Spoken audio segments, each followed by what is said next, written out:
Hi Stampers! I'm so excited to bring back an old and tried technique called polished stone. And I'm doing it actually with a frosted twist. I'm Diane Evans from Stampin' with Diane, and I'm an independent Canadian Stampin' Up demonstrator. Now, if this is your first time joining me on YouTube, welcome. And if you're coming back, I really do appreciate you coming back and watching my videos. To make sure that you do get notified and when I do upload videos, make sure that you do subscribe below.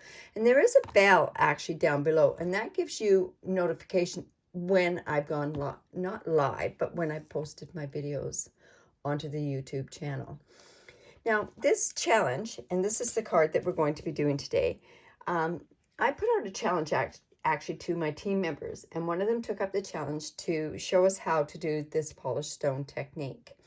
Now, I've changed it up a little bit, and I've done it with a bit of a frost, so I'm going to show you how I made this. First of all, I just want to say Stampin' Up used to have a fantastic paper, and it used to be a glossy paper. We do not have that anymore, but no worries, you can just use a photo paper and it'll work just as well. So for this, you're going to need, to make this card, you're going to need this bundle, the snowflake wishes and the snowflake die cuts. Now, remember, if you do buy them together, that you do save a 10% discount. Also, another thing that you're going to need, and I'm just going to put this off to the side because I actually only need 2 of these dies here. And I'll put the card up there. And we're going to be using some of these stamps from there. But anyways, what you're going to need for this is you are going to need some Highland Heather. I've got this at 5.5 by 8.5, scored at 4 1/4. I will be having all my measurements onto my blog, and the link will be listed below on there. I also had a piece that was 2 by 3, and I ended up cutting out these particular snowflakes from there, and I've already done that ahead of time. I have a piece of Pool Party, and it's 2 by 4.5, and I cut out 3 of these. And I also used a silver foil, which was probably 2 by 3 as well. Now there's my glossy paper I've got on there. And you are also going to need, different things that you're going to need there are going to be some foam strips. And you know what? I'll go through those as we're using them. Now, because this is kind of a messy sort of technique, just put that off to the side there. I'm actually bringing in one of my covers, and this is just where I get my designer series paper, and it's just so that I don't get this all messy all over the place. Now, I probably should be wearing rubber gloves, but I'm not going to. I have a real aversion to rubber gloves, and we wear them all the time outside now because of our situation. Now, you're going to need some cotton balls. And you're also going to need some rubbing alcohol. This one happens to be 91%. You know, I think if you go lower than 90%, you get a different effect with it. And also, we need some re-inkers. I decided to go with the real soft tones that goes along with that designer series paper. So I'm using Highland Heather and Pool Party re-inkers. And then I'm also going to use this white frost paint. And this is what gives the frost technique. So when I get my cotton balls, they're really tight. So what you want to do, my technique that I'm showing you is quite a light effect that you do it. Some people go more vivid effects. I tend to like, if I sponge, I always go on the lighter side. So I really soak this up with the rubbing alcohol. And then I'm going to, whoops, it's really soaked up. I'm going to come in with my re-inkers. I'm just going to put 3 dots on there. I may have to go back in and redo it. And then I'm also going to go back in or go and put some Highland Heather on there as well. Now, you can leave this, and then you would get yourself really different effect on it. But I tended to kind of rub it together, and I didn't go that muddy. And then all I did was I put it on here, and I smeared mine. I didn't daub it like the technique actually says to do it. I wanted, and see, I don't have that much Pool Party in there, so I'm actually going to go in and put a tiny bit more Pool Party on there, as long as I don't. I've really got this saturated, this paper. And I'm squeezing out. And see, I'm taking it and just swirling it. When you do the true polished stone, you just do it like that. But I like mine, like I say, a little bit muted. And I like it so that it's, I really want some of that turquoise in there. So I'm going to go in, and I'm actually going to take another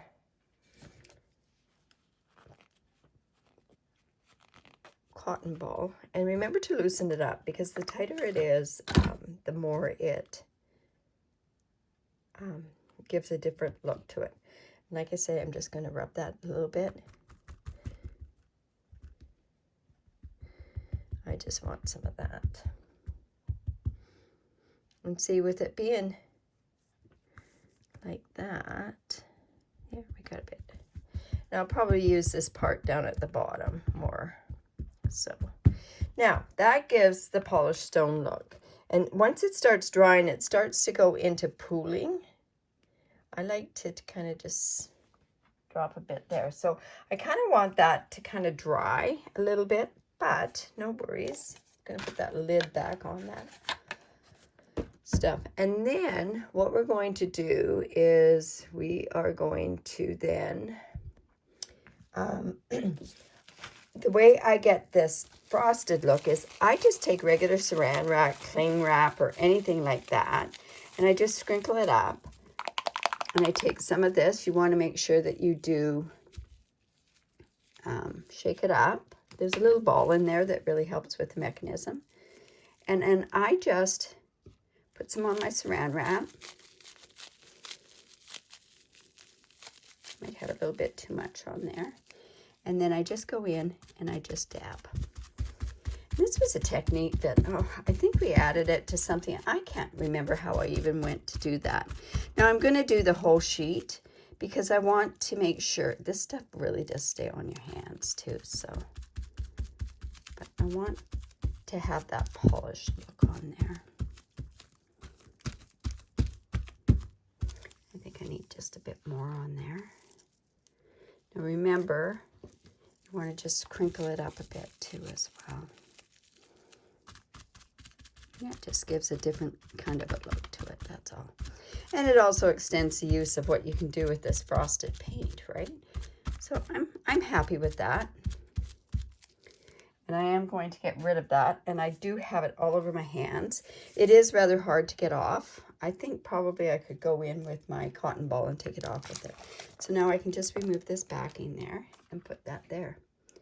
Now I see that I am having issues with this phone. There, we're going to start it there. It'll probably end up being back down again. Okay, so now what I'm going to do is I am going to now cut this piece of cardstock. I want to cut it so that it is this size here. So that size is going to be 4 by 5 1/4. And I'll have my, I think that's pretty well dry. Ooh, maybe not. Okay, but I am going to go 4 by 5 1/4. So I think we'll go 4 this way. And we'll go the 5 1/4 this way.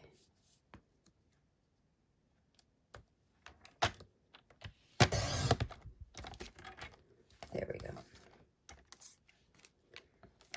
And see how pretty that is? It's very pretty. All right, now what we're going to do is we want to make sure, and I couldn't have done this ahead of time because I needed to have this background already done. I guess I could have done it, the background ahead of time. So now I'm going to bring in my new cut and emboss machine, and we're going to cut that out. I've got that all set up here. It's a great machine, let me tell you. I've already mucked up all of my plates, so let's just put that in there. And make sure that we've got it good and lined up on the sides. It's not quite where I want it.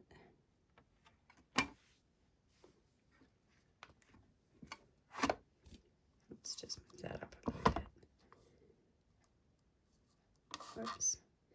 I can't wait till now we get the magnetic sheet. It seems that once I get something, I want something more. Isn't that always the way the human mind works? All right, so when you put this through, it goes through so easily. I just had to move my ring anchors because I could see what that would happen all over the place. So we're just going to run this through. See how nice and quiet that is? So nice and quiet.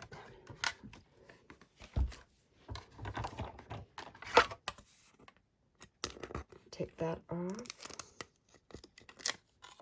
And then I can take this part out here, and I am now going to cut one of the snowflakes out of there because I just needed one snowflake.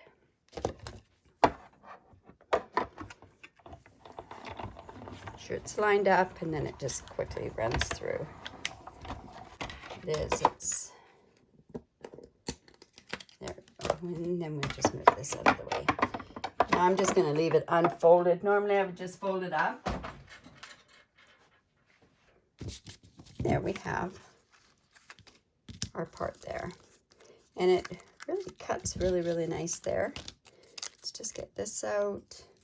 Bring in a brush. And poke this part out, and then we're ready to get started making the card.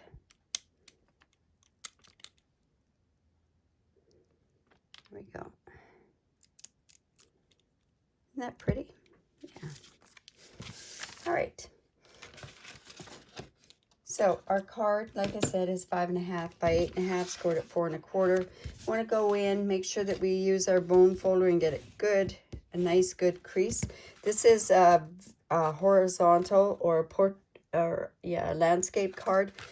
In order to make it stand properly, you just have to make sure that you score it really, really well.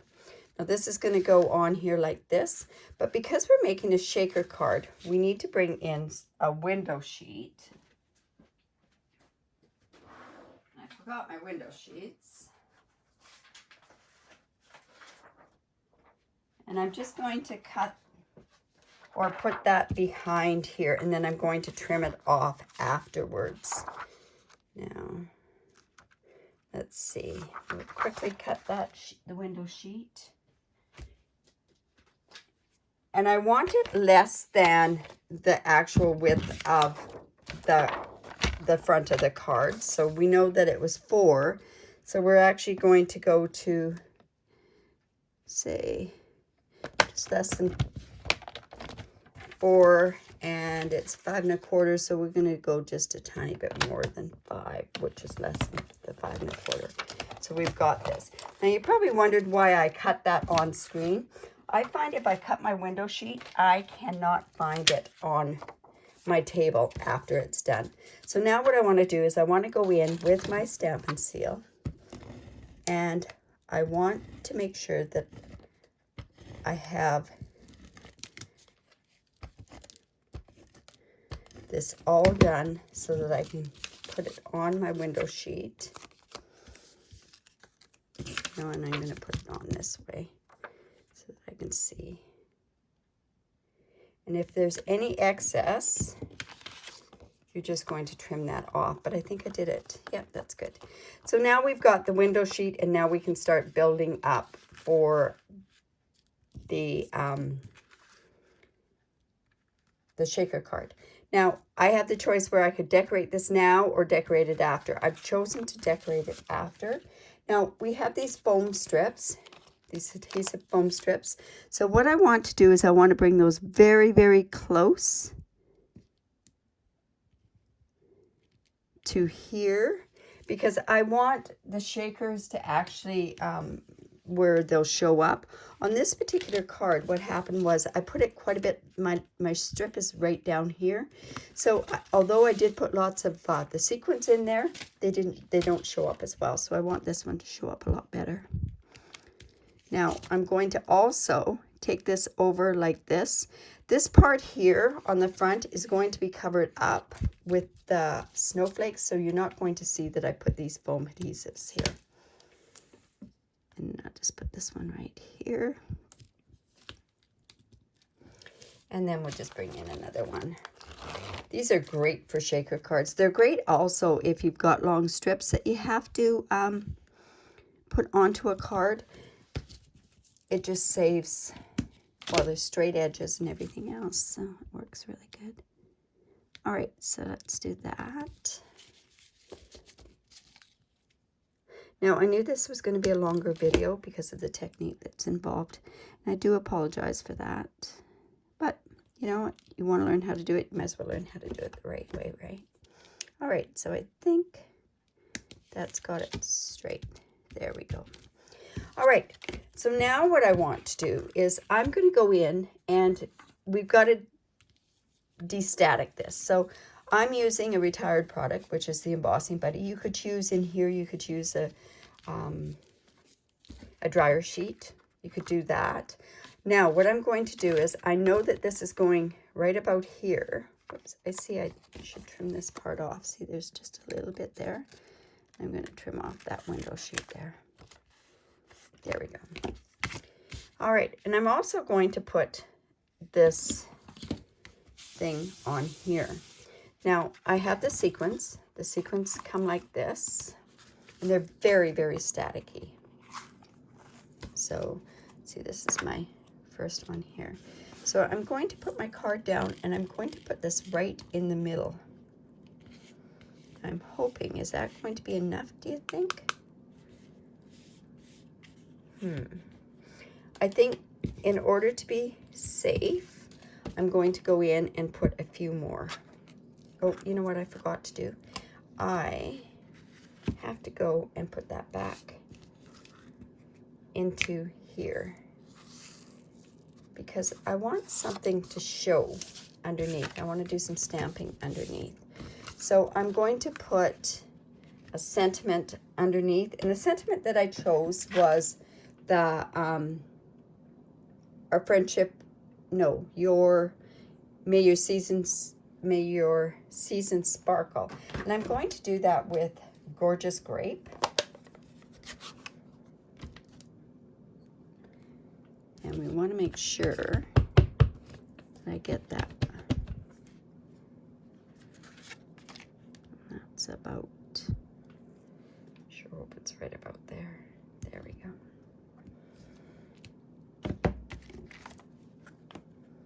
Yep, that worked pretty good. Now, I know where that part is, and I want to make sure that that's good and dry, or else my sequins are going to stick to it, and they're going to turn purple. We want to put that down there.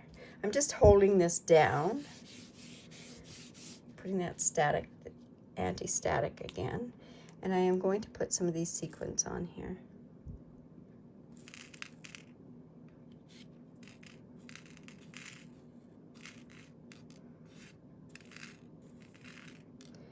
No, I'm hoping that's going to be enough. Let's see. You know what? A little bit more for a little bit more for measure. Hopefully we don't cover that up. Now, make sure all those sequins are in the center there, so that when I put this card on, it's going to be centered on there. All right, so I'm just going to take these strips off. Those sequins are going to end up all over the place. Let's see.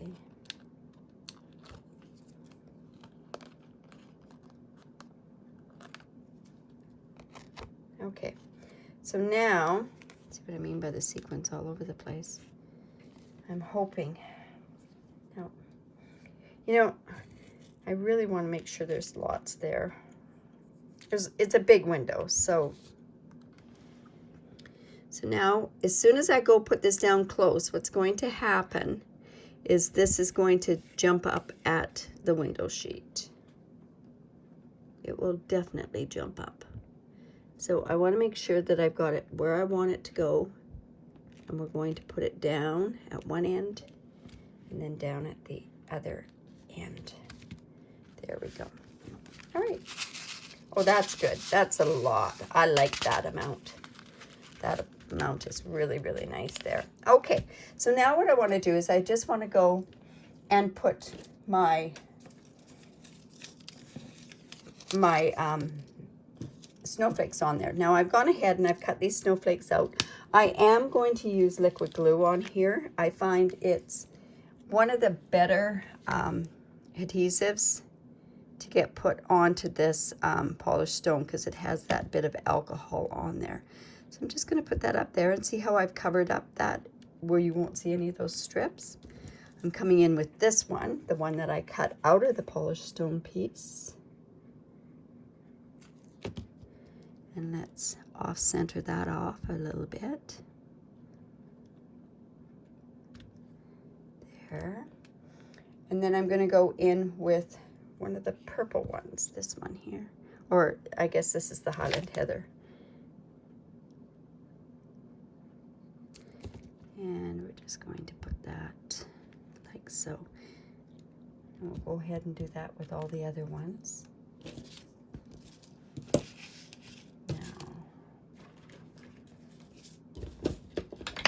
So I have this now. This is going to go,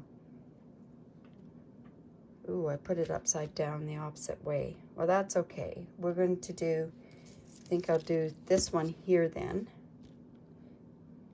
No.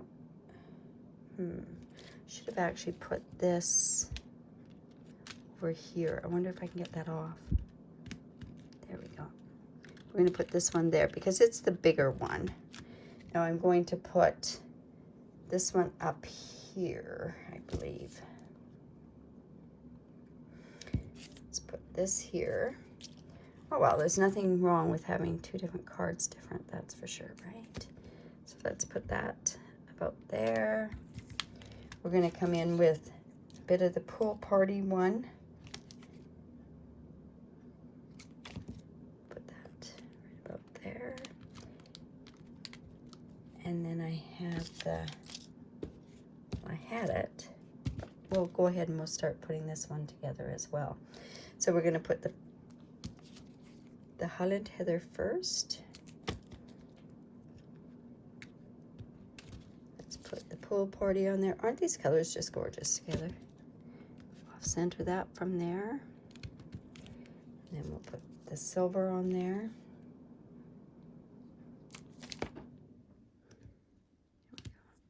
Now there's a piece that I had cut out. I don't happen to see it here, but that's okay. We're just going to wing it without it.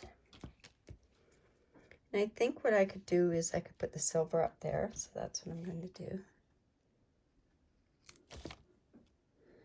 Right there. And then I have these epoxy droplets that are in the annual catalog, and I'm going to use them. And the reason I'm using these is I just find that the clearness of them and everything else just really adds to this. See how that looks really, really nice on there? My fingers are sticky here. And on my big one, I'll use one of the big drops. Let's put that right about there. See how pretty those are? Really, really pretty.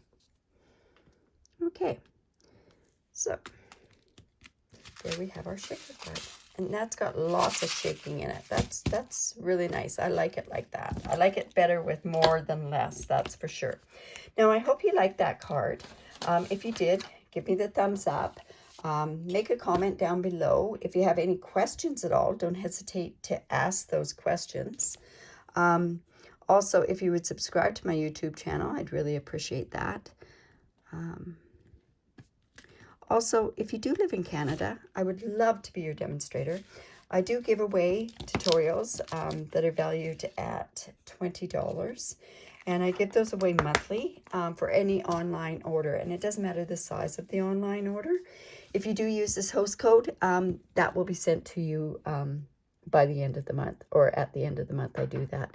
So I really hope you enjoyed that. Thanks for stopping by. Bye for now.